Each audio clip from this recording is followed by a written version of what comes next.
Hello and welcome to this session looking at managing exam anxiety and final preparations for exams, GCSE exams.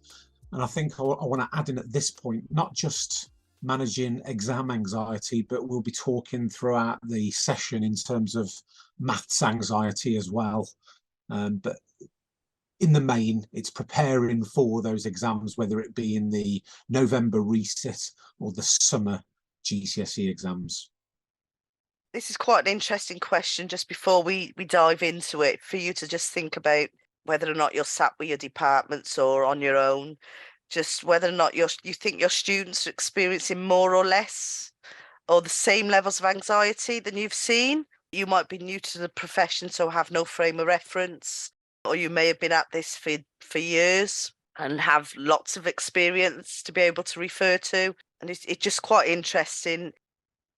Well, we were talking before this recording just a few minutes ago in regards to this slide, and put it in context and a bit of a date stamp on this. As we're filming this in May 2023, and obviously following on from 2019 was the exams that then went into CAGs and tags, so the lockdown 2 years that we had, and then 2022 came through with pre-release material and the formula sheets, and then we're right in the middle now. We've seen paper one going into paper two and paper three of summer 23 papers, and the students have just got this year the formula sheets. And I think, and this is me personally from what I've noticed, that it's not necessarily more of it in terms of more students, but it's more talked about. It's more discussions within the school seem to know a lot more about it, and maybe I do need to say maybe there does seem to be more students, and more so than I think this time last year, the first year back into it, and I think we will be seeing I don't want to say ups and downs. I think we'll be experiencing different year groups and different perception of examinations by the students for a few years to come yet, Mal. I don't know what you think in terms of what these students have gone through and had different years impacted because of lockdown. And I'm not saying it's all down to lockdown and all down to COVID, but it does Yeah, seem to be a lot more there. yeah, I think there's more of an awareness about anxiety and stress. Um, I do think there are more students that will say that they are experiencing stress or anxiety, not saying it's a bad thing. I think it's a great thing that we talk about it and it's not hidden behind doors.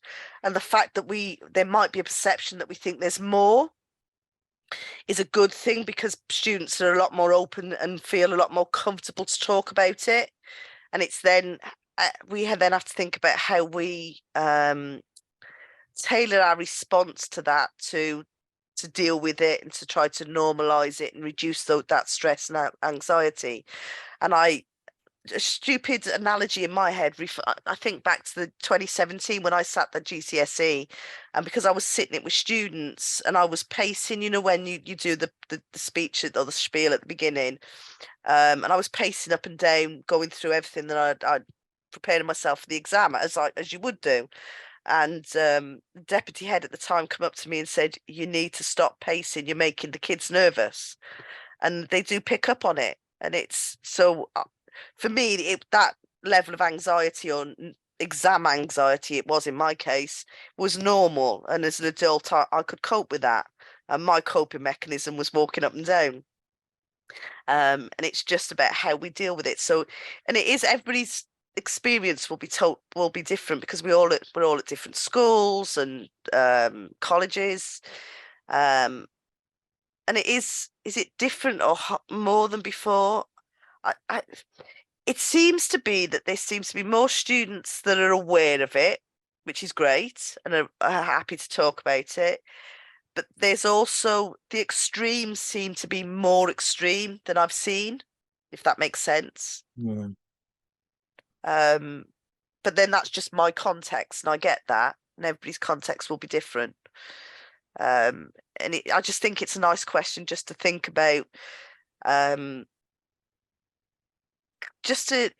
and also just to realize that you're not on your own. And if you are feeling that there's more than before, it is something that lots of people will be feeling. I think for me, it's going to be a big question mark coming up over the next couple of years. So not 2024, but 2025 and 2026 are going to be the two GCSE year groups that never sat their Key Stage 2 SATs. So in terms of big gate, I don't want to say gateway, it's not a gateway at Key Stage 2, but it is a big environment to be in, that national examination environment they wouldn't have done before. Their first, I suppose, countrywide assessment that everyone in that year group is doing will be their GCSEs in year 11. Yeah, So I it'll be hadn't thought about that. And it's how do we prepare those and give them, make sure, because you want them to have a nice exam experience, whether, and I know people go, you what? That's an oxymoron. You can't have an exam experience that's nice. Well, that should be the aim, is to have an exam that tests them on, allows them to show what they know.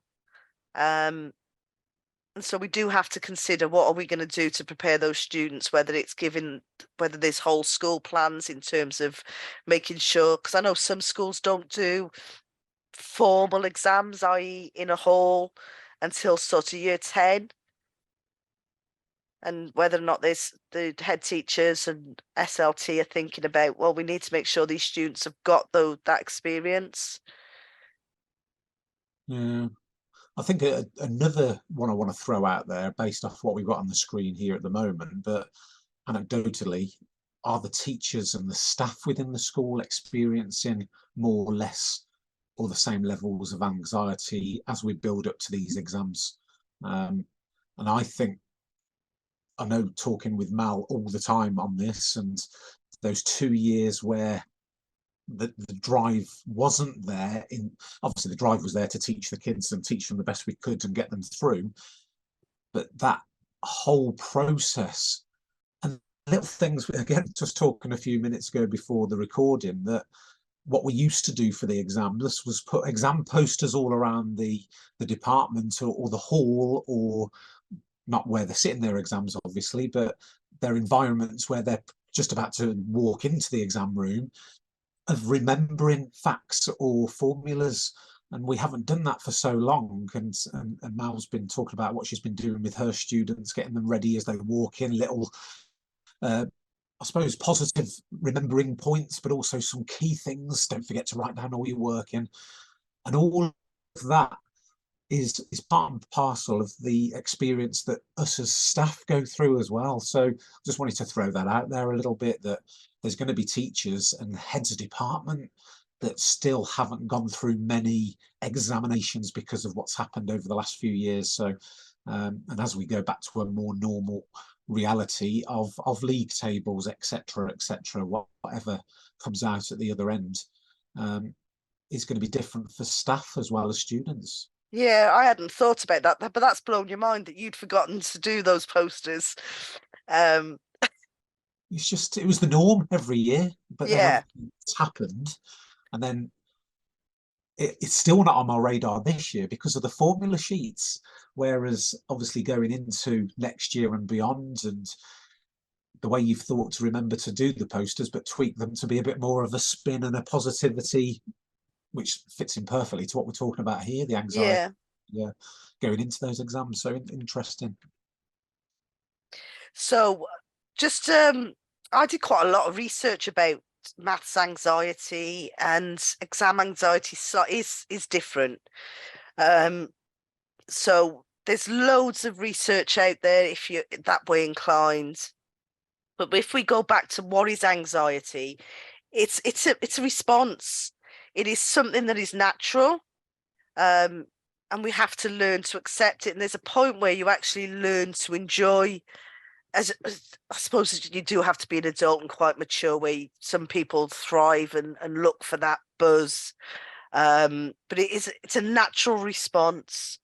The one thing for my students, and I always say to students when they say to me, I'm feeling anxious or I'm feeling stressed as they're going into the exams, I just say that's a good thing. It shows that you're prepared, or and that was for some students. And when you look at sports people, they want that kind of that butterflies. Um, and so exam anxiety is what we call it's a performance anxiety.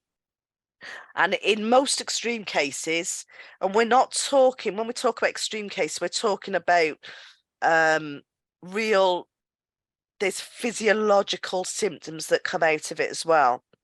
That's your real extreme, and we're not really talking about that here. We're talking about those where it is just I'm nervous, and I'm not trying to say that it doesn't exist, because it does. It's a proper um, thing for these students, and that's what we've got to put ourselves into. We've got to put ourselves in their shoes. Um, but when we're talking about performance anxiety, that having it for in terms of improving performance, there's things we can do to help them cope with it. So it's not always a bad thing. And trying to talk to students about it and being open, which is why I was saying it was a good thing earlier. It is sometimes performance enhancing, but sometimes it can impact, and we've got to now find ways to help them deal with it. Stop, take a breath, um, just have a quiet for 2 minutes to yourself, close your eyes, don't put your head down because you'll fall asleep. Um, and just breathe in and out, and you will get through it. And try to give them what's the word I'm thinking of? Strategies to cope with it. Uh, I think you've already covered these points, Mal. Yeah, I have. So when we're talking about the symptoms, they can be physical, and then that's what's made me think about what's the worst you've ever seen in terms of the physical symptoms.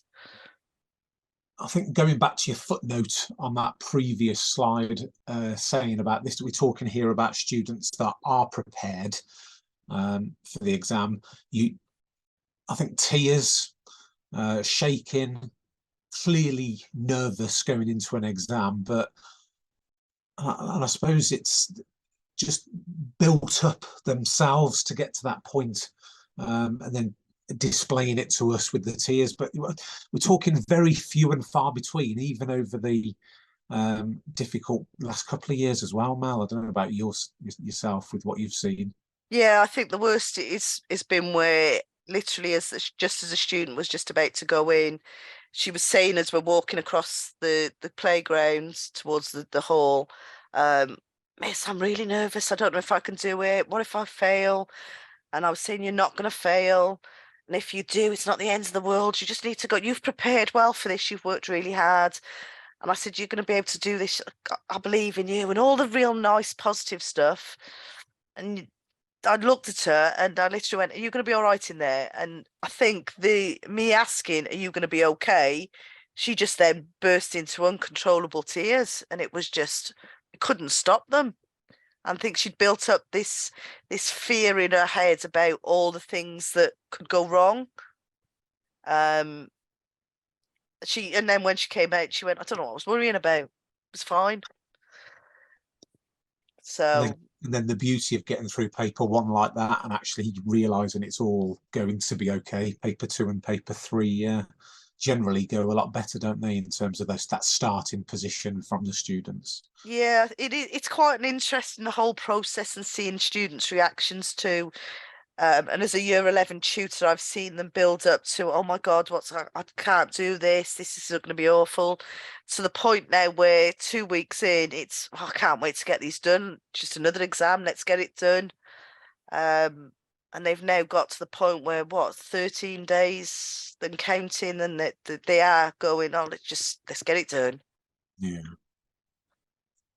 Um, but all of that comes back to us being able to understand the causes. And I've already mentioned a couple of these in my um, little stories about students. The fear of failure is a massive one, especially in maths, because I suppose in some contexts they will have heard part of their motivation for getting a 4 or a 5 is the fact that they don't want to have to resit. Um, And that really stopped me using that language so much with students about, we need you to get the 4 this year so you don't have to do it, because you only then have to deal with the mopping up at this point, where that's not really the most motivational thing. Making sure it's personalized and you get to know those students, their performance history, trying to get students to realize that, and maths for us, or in our experience, we see quite, what's the phrase you use about building up and everything coming to fruition at the end, Siga? You always talk about that in maths, don't you? The fact that you don't necessarily see, it's not linear, the progress isn't linear, and that it all comes into place towards the end. Yeah, I suppose that's conversation. In fact, I had that conversation, exact one, with current year 10s now, in the midst of May and the exams for year 11, and how just that you're not expected to know it all now. You don't know everything now. It comes together piece by piece over 11 years really, but ultimately in terms of that exam prep over the course of year 11, and those first mocks in year 11, or whenever you do that first formal crack at the whip and seeing what it's all like, it's from that point onwards that it all starts clicking together, I think, firmly in the students' heads. But also when they can see that end in sight of what's going to happen, whether it's a sixth form, an apprenticeship, a job, whatever it happens to be, that next step, that's when it all really starts becoming quite clear, and all things come into play then. So their history, the performance history, the things here, the self-doubt, and the questions that they put upon themselves. But it is a bigger picture, that it's not just about that one crack at the end of year 11. It's about that journey all the way through and how it pieces together. It's not linear. We know that from when we're trying to predict and look at cracking over the years from whatever year up to year 11. We know it's not linear. It all comes together, and it is a big spiral. And the job is done when you get to that examination, hopefully. Yeah, and I think linked to all of that is, I've used the word unpreparedness. Um, I like to think that we do prepare the majority of our students well for an exam. And so if we've done our jobs right, for the majority of students, the anxiety is lessened because they've bought into the fact that we know what we're doing, and that they trust us, and that especially after a certain paper, that actually everything we said was going to come up, and that if it didn't, it'll come up on paper too. And it's just about that positivity as well to the students, isn't it? Then also making sure that we've done our job all the way through, covering the content, and it comes back to the whole journey, doesn't it? Not just that bit at the very end, just before the exams. It's the longer game. Just to add to the list, self-belief, competition, judgment from others. There's so much, and I say competition there in the middle, not just from within the students within that year group, but siblings as well. And that's a huge one. Older brothers and sisters. And I'm seeing it now with my eldest going through. He's in year 11 now, doing his GCSEs, and my daughter, who's 2 years younger, already making comments about, am I expected to do that?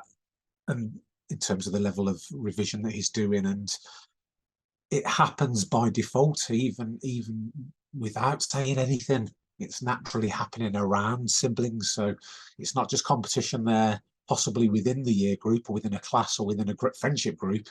It's what you don't see, siblings at home as well. That's an interesting one, because if somebody had said to your eldest lad the amount of work he's putting in when he was your daughter's age, he probably would have been saying the same things. Am I expected to do that much work?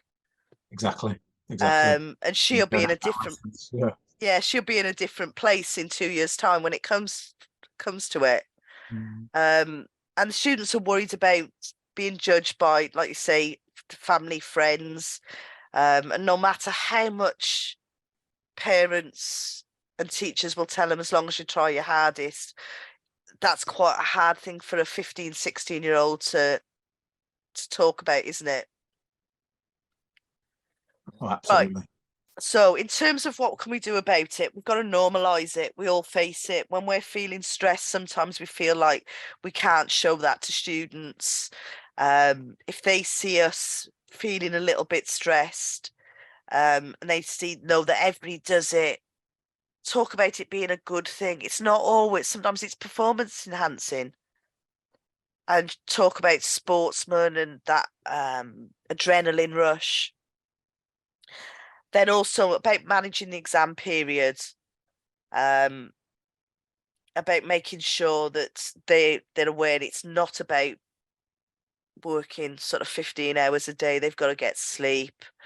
They've got to make sure they're eating. Again, these are messages that in most schools they'll be getting given as an exam prior to them going off on exam leave.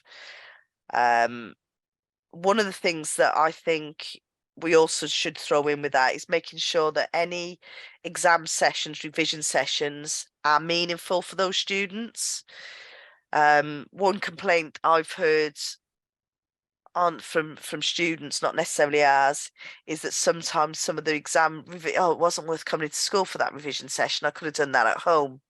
And we've got to make sure that whatever we're doing to support them is meaningful. And that's across the board, isn't it? That's not just our subjects that we're talking about here, No. obviously maths. It's important that if you are doing, I don't know, half-term revision sessions, Saturday schools, a alternate timetable at this point around GCSE exams, that everyone is working on that last point, that that period is useful and meaningful from every subject. So the students want to go to every subject that's for grabs. And I know that is very, very difficult because that's out of our hands. But the students send that message and they will let you know what's useful and not. And it could be our downfall that they don't get into your revision session because of not going to another one because of it not being fantastic. But I'm going off kilter a little bit, nothing to do with stress there. That's just other stuff. But that first point that Mal said in terms of normalizing the stress, we all face it. I was thinking as you were talking then, Mel, but what is it that causes us to have those stressful moments, that anxious part in our jobs? And it's quite often when we're struggling to get content in, or we're worried about covering everything, or we're not going to get that revised in time. And we do have to normalize that stress, but our things and our part of our jobs that cause us it, if we bring that up with the students, could cause them more stress or more anxiety. Oh, they're not going to get it all taught in time. What's going to happen? So I think just being very careful with that normalizing of it, whatever it happens to be careful on how it is portrayed to the students. We do Yeah. want it, but always back it up with the positivity of what it is that's going to be done to get through it. Yeah. Absolutely agree. I'm talking about that more, I suppose I was more thinking about the fact that they need to see that we do have we can be anxious or we can have anxiety or stress, not necessarily the reasons for it, Yeah. and just that we cope with it. And you go, actually, it's a great thing. This is, I'm off for a job interview. You wouldn't tell me you're off for a job interview, but or I'm doing this and I'm a little bit nervous about it, or um, not necessarily about why. It was just making me think. I'm sure I've even mentioned it before. I don't know if I'm going to get this done in time. And then why have I'm thinking now, I must have said it because it seems so natural to just say it. Yeah, I And need you to be quiet. I need to get through this today. And I suppose some lessons I will start. Right, yeah, guys, we need to crack on. Got loads to do today. And that idea that we haven't got enough time. yeah, it's the big one's time, isn't it? Maybe we just Yeah. be careful on how that's put forward. But it's just got me thinking completely off kilter again. But And hey that's ho. why doing these recordings are quite useful for me and you as well, because it does make you think, doesn't it? Yeah, it's making me think exactly what I'm going to go back in on Monday after it's half term at the moment. I did a half term revision session today. And I'm sure I've made a statement like that today. So it just makes it, again, brilliant conversation. Yeah. So So yeah, we're going back to whole school, making sure that we're looking at each individual student. For real severe cases, there should be some support from your SEND team. So it's not necessarily something that you need to cope with on your own. And then just there's me putting a bit of a voice of reason. The If we're being brutally honest with ourselves, that the vast majority of exam anxiety will be because they are unprepared. It's not something that you want to dwell on with a student when they're in front of you. Um, the last thing you want to be saying it, well, you brought this on yourself. Don't do that. Um, that's not going to help. But realistically, for most of the students that you will come across in normal day-to-day cases, it will be that they haven't done enough work. So our philosophy has been about preparing them well, familiarizing them with the exams. I did a Twitter survey a while ago now talking about when students first do their exams, and or first do a GCSE paper. Um, and I'm not saying there's a right or wrong time to do it, but this just gives you sort of a flavour for what's going on out there in the rest of the country. So 21%, so a fifth of students may not see an exam paper as an assessment. And again, like I say, I'm not making a judgment either way on what's right or wrong until year 11. And I always use the analogy, and Seeger will always laugh at me about we need to show them the scale of the mountain that they're going to climb. And for me, it just felt that if they weren't seeing an exam paper till year 11, specifically our higher tier students and how much more content they need to learn, it's a very steep incline from year 11. But if you're showing it back in year 10, this is where we need to get to. It's and I always like the mountain analogy. The road up that mountain is less steep when they've seen it back in year 10. And as long as they know you're there, sort of holding their hand, so to speak, we'll be here. I'm going to teach you all this stuff along the way. It makes it an easier stroll up the mountain rather than this massive, great gradient. But then that's just my personal philosophy. Foundation students might be slightly different. I don't know.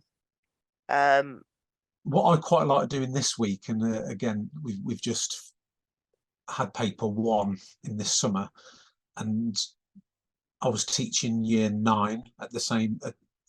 A few days later, I had the copy of the paper in my hand. We was teaching something for year 9, and I knew the topic. I can't think what it is off the top of my head now, but the topic area we was just teaching, I think it was doing some rounding questions.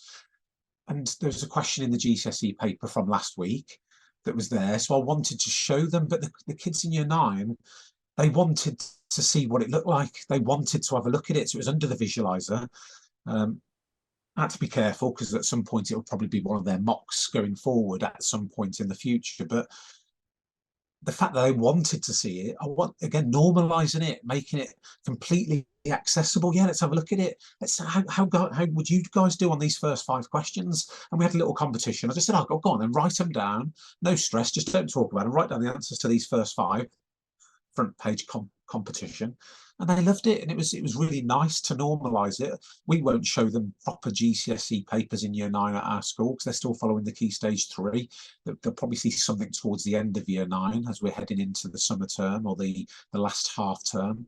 But yeah, again, like Mal said, showing them that what they are going to face, need to normalise it. Yeah. And that's when it comes back to us teachers. We need to make sure we know the exams, we understand the misconceptions. And some of them are, and I would always advocate anybody, especially ECTs or people in their career who haven't done it, if you can do some exam marking, because I think that brings a lot of those misconceptions that you might never see. And a lot of them are written about in the examiner's report, but I think there's something different about seeing thousands of the same question where somebody throws in, you go, oh, I'd never seen that before. Mm. I think it was one of the biggest jumps professionally in terms of my subject knowledge came when I started exam marking. I've got a member of my team who is 3 years in. He's converted from another subject to maths a couple of years ago, albeit, and he asked this week to, what do you think about being an exam marker? I said it's the best thing you can do. Yeah. You can do to get your subjects, not just your subject knowledge, but your exam knowledge, your mark scheme knowledge, your confidence boosted, without a doubt. Yeah. Lots of little things, and we're going to throw at you now in terms of what could be there gradually over the years, not just year 11, not just around exams, but the build up in different ways. And myself and Mal had a conversation just before paper one this year, so we're talking about just middle of May. What is it that really works with different scenarios, different so your Saturday schools, your half-term revision sessions? And what we do love for those sessions is it's got to be a GCSE question. It's got to be practice, year 11, but in a different way. It's got to be mixed up a little bit. It's got to add a bit of spice to it. And I think that's the big clue here, or the big message, I suppose, is you can spice things up just by the way they look. It doesn't have to change the actual message that you're trying to get through there. So we send these out, the calendars, to the whole school, not just the year 11s. In fact, it's the whole Key Stage 4, isn't it, Mal, where we send these out. Put them on the fridge door, send them to parents, and it's a question a day. Those nitty gritty kind of questions that they've got to be good at. And it was a brilliant conversation, actually, having with a teacher of year 6 SATs coming to an end, and what's best to get them really prepared for secondary. And what I wanted to look at is all of those common misconceptions and those big areas of maths that end up being messed up, whether it's a GCSE in the summer or a resit in November, your conversions, your fractions, your decimals, your percentages. And it's that kind of ilk of question that we want to constantly drip feed for as long as we possibly can. So they're being prepared in a more jazzed up kind of way, and we ask moms and dads to stick them to the fridge, and we email the answers with the next month's questions, and all GCSE type questions as well that are on there. So constant dripping and feeding them the kind of stuff that they're going to see at that big picture at the end. It's not just an exam at the end. This is about being prepared for it subtly as well, in a low key kind of way. Hopefully that's made sense. And then we also send out starting back in January, final countdown, a collection of questions, short selection of questions. So there might be 15 questions on 3 topics. Because the big thing we hear from parents is, I don't know how to help my kid revise for maths. So we send out way back in January, and one of the things I will do in my game time, usually in the summer game time, is set up my mail lists for next year. So which will consist of parents and students, higher tier students and parents, and a foundation tier students and parents mailing list. That means that I can send, because it's quite that I'm talking about having a chunk of time, probably 3 or 4 hours, where you can just sit down and get it done, and make sure that it works, and then keep communicating with parents as soon as they go into year 11. And again, it's all about being prepared and having that open line communication with parents. I send them out, and I'm a conduit, and I'll email and I always make it clear I may not teach these students, but here's some support. Here's week 1 of the final countdown. Next week I'll send the solutions, but I also send the mark scheme along with the examiner's reports. And I get to the point after about 3 weeks that if I miss it, I do get, oh, where's this week's? And having that, and then as we know at this point where I've sent bumper practice papers out to them through the mailing list that I've already set up, so it's not an administrative nightmare. The feedback from parents is we couldn't have asked for any more from the maths department, and it's almost then making parents up their game, especially when they consider the amount of work that we've put in. They're almost feeling I need to do more for my son or my daughters, which is brilliant. And I'm not saying they wouldn't have done it, but it's having that kind of feedback is what keeps us doing it year after year. There's two avenues of thinking here as well, isn't there? We always talk about this. We assume nothing at home. Yeah.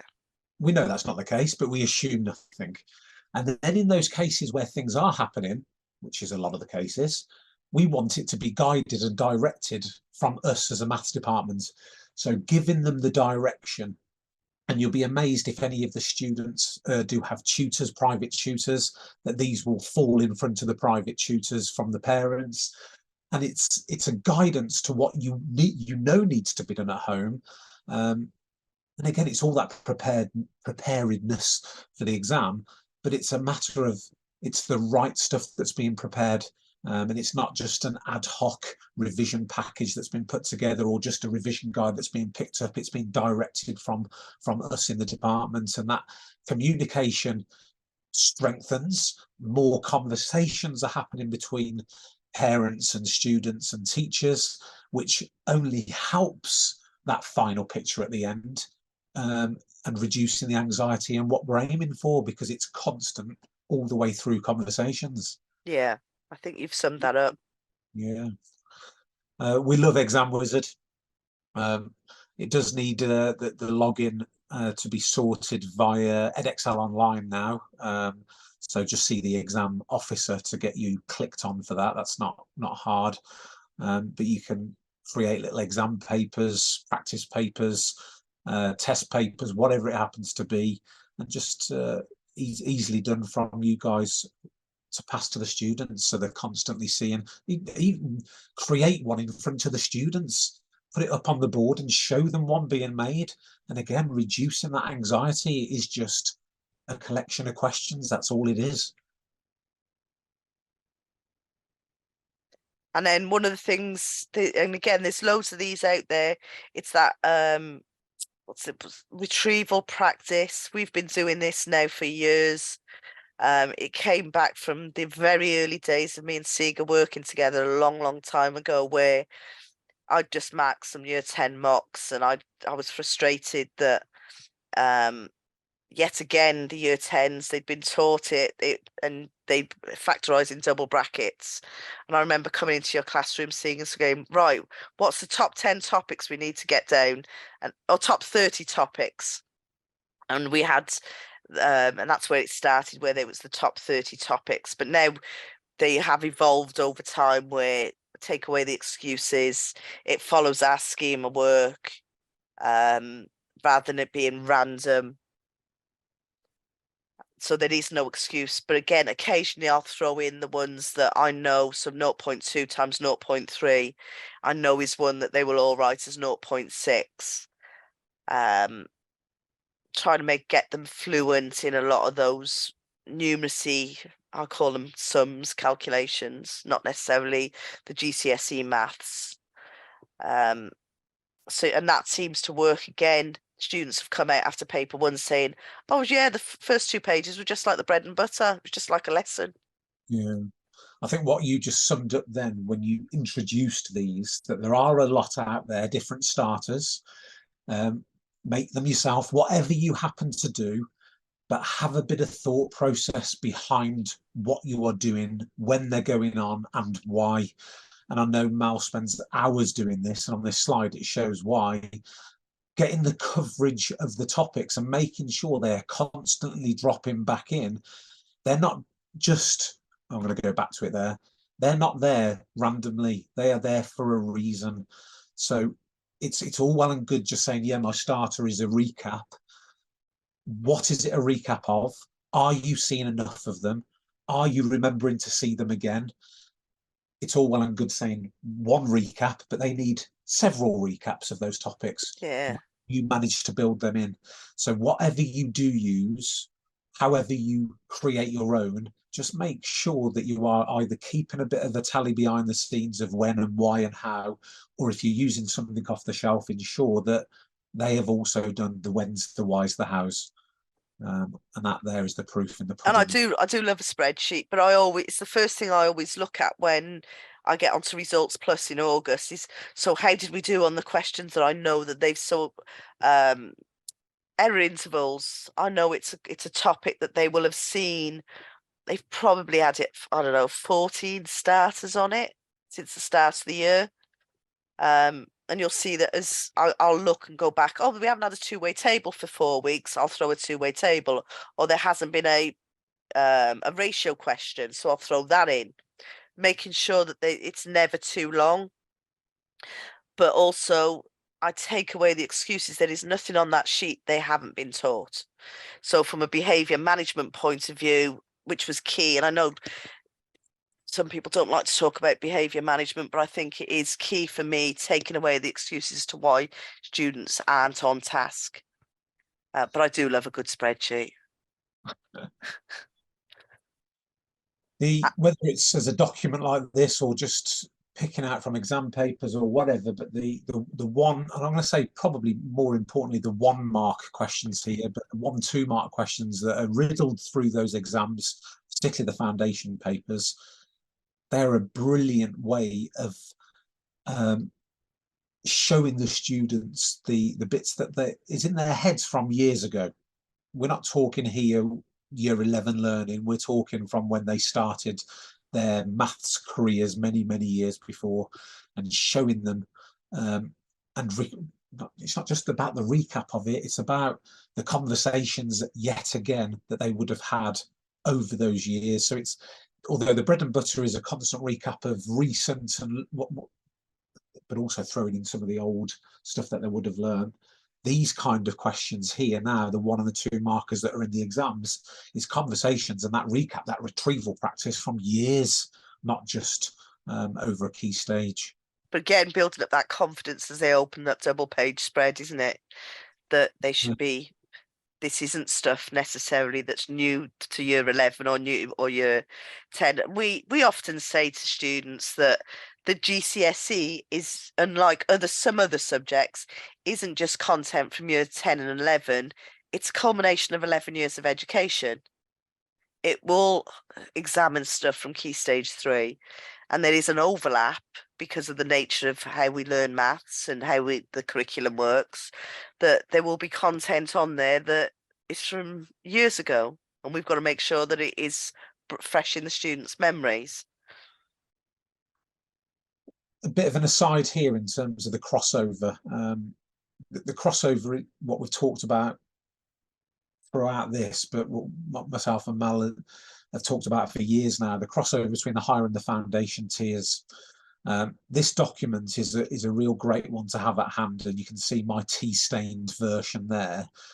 That it does say on the front cover the GCSE subject content and assessment objectives. That's what you Google if you want to get hold of it, and it's just a great recap for you as a teacher. Have at hand, show the students what is the maths that sits between the higher and the foundation, and that's what we have found is great one for those starters, the bread and butters that we've talked about, and again different contexts.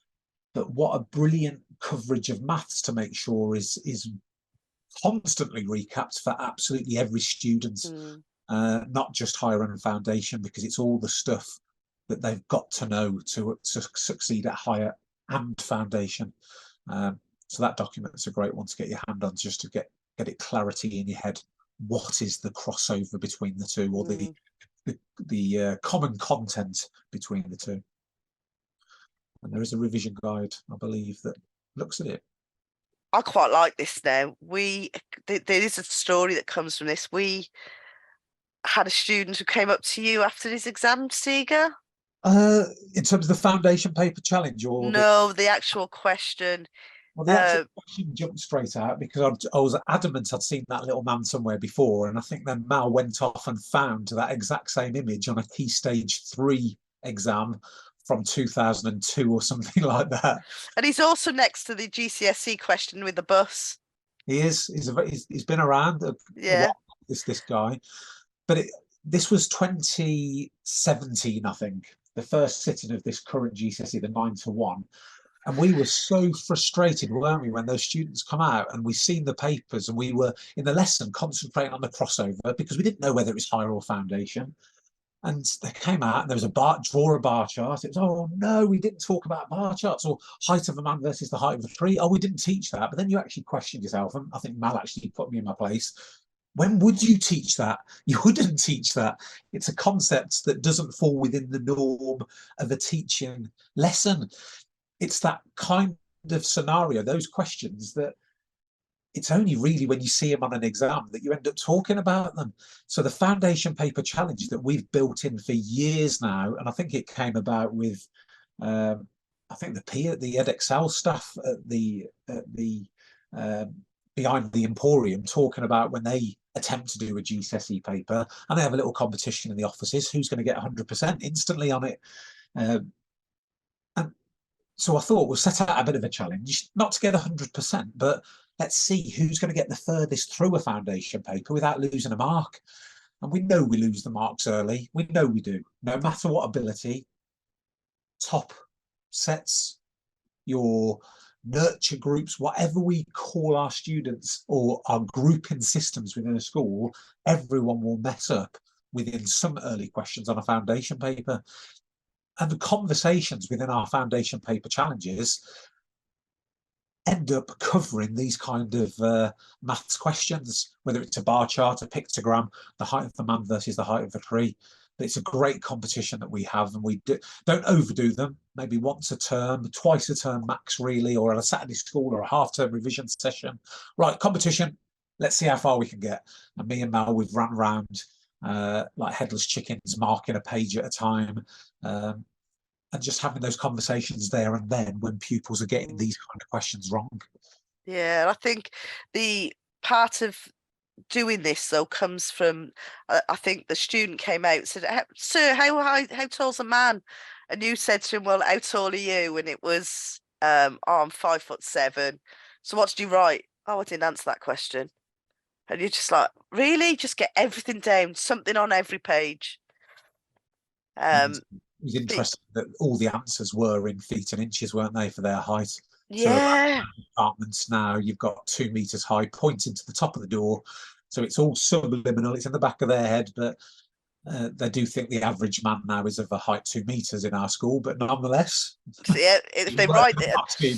I think you'll find the mark scheme allowed 1.6 to 2 meters. Yeah, there you go.